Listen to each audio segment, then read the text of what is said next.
not ready at this time to be deployed as frontline police cars.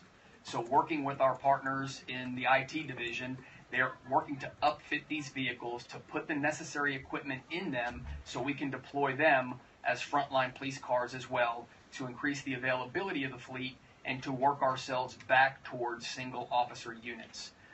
Our capacity at this time is the ability to roll out 5 of these vehicles a week.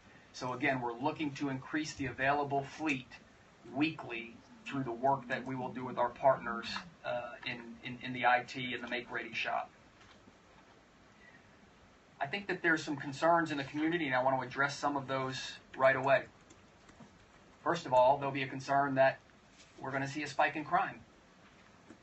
I want to remind what I mentioned earlier, that we will have the exact same number of officers on duty every single night.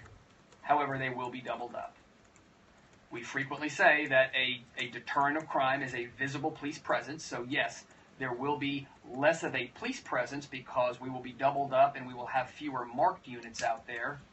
But for those criminals that might think this is an opportunity to take advantage of the circumstances that we're in, remember, we now have a whole fleet of unmarked vehicles that are equipped with the emergency lights and all of that will be out in the community as well, on patrol, that are not readily identifiable as police cars. So I think that that's important to note.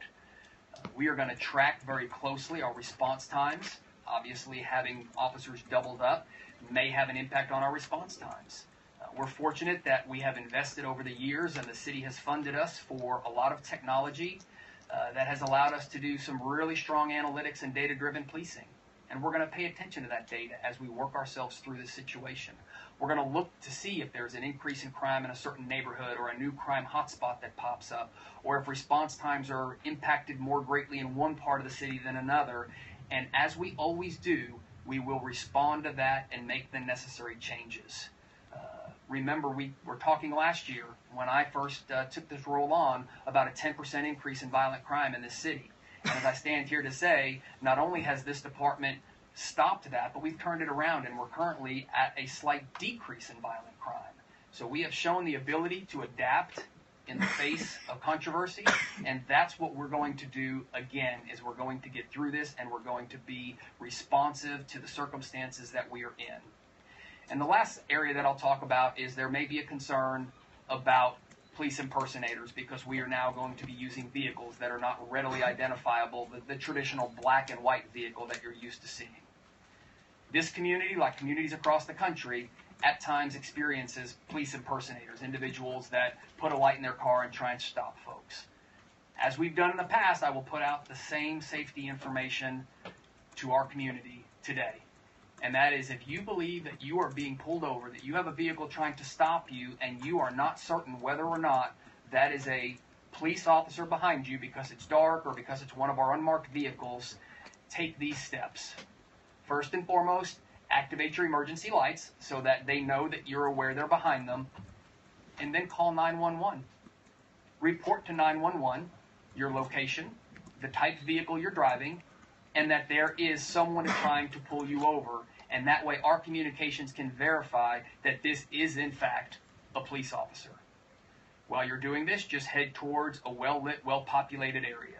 So I don't anticipate that this is going to be a huge problem, but I think some may have concerns, so I want to address that head on and just remind folks of the safety factors they can do on their own accord if they feel like this is happening to them.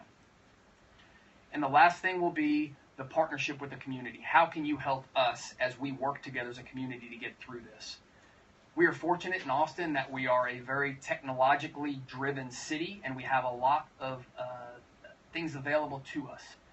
If you are calling to report a crime, and this is a crime where you believe your safety or somebody else's safety is in jeopardy, call 911 immediately. However, if it is not a life-threatening or an emergent situation, but you merely need an officer for a report or something like that, I encourage you in times like today, more so than ever, use our online app that we have through the APD app, use our online reporting, or use our 311 system. You can help us with the call load demand since we're going to be experiencing some challenges in that area. But I want to emphasize, If it is an emergency and you think yours or somebody else's safety is in jeopardy, or if there's a need for an immediate response, that is a 911 call. But in the circumstances I just described, that's a part the community can play by using those other resources. That's going to complete my comments. And again, as the city manager mentioned earlier, we will be available for questions at the conclusion. But Ms. Jennifer Walls is now going to come forward, the Director of Fleet, and provide some additional information from the city's fleet perspective.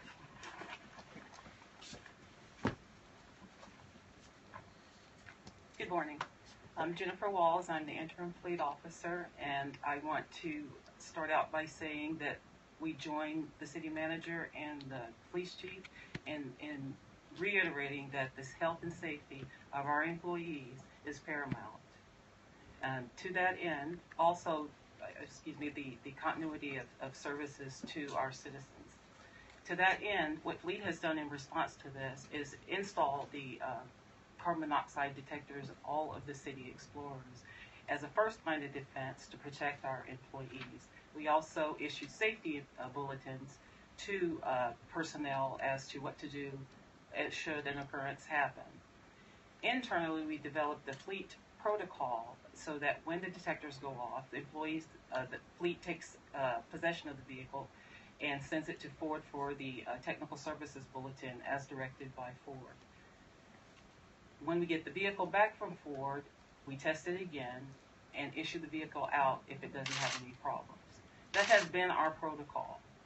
As these incidents have escalated, the risks to employees became too great, so we joined the city manager and the police chief in our decision to suspend the use of these vehicles until a determination can be made as to what the problem is. We've been in cooperation with Ford and NHTSA throughout this process, trying to find the answers. And until that occurs, we do feel like the suspension of the use is the best answer moving forward.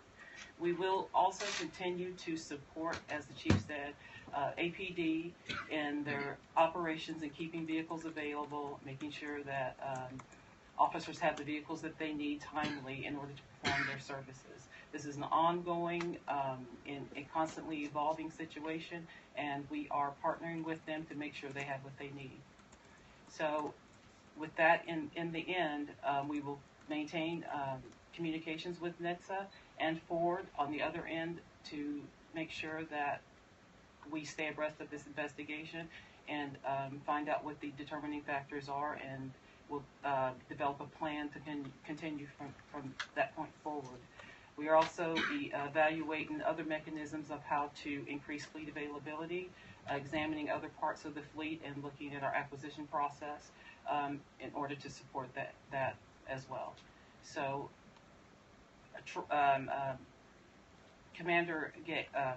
Chief Manley, I've dealt with so many of them, has kind of outlined our plan moving forward with regard to the transition of the vehicles, the Ford Explorers into the other police vehicles. Fleet is in full support with them there. We're part of the team. We'll be out there during that process. So that's where we stand right now, and at this time I'll turn it over to our medical personnel to talk about those issues. Good morning. I'm Dr. Mark Escott. I'm the medical director for the Austin-Travis County EMS system.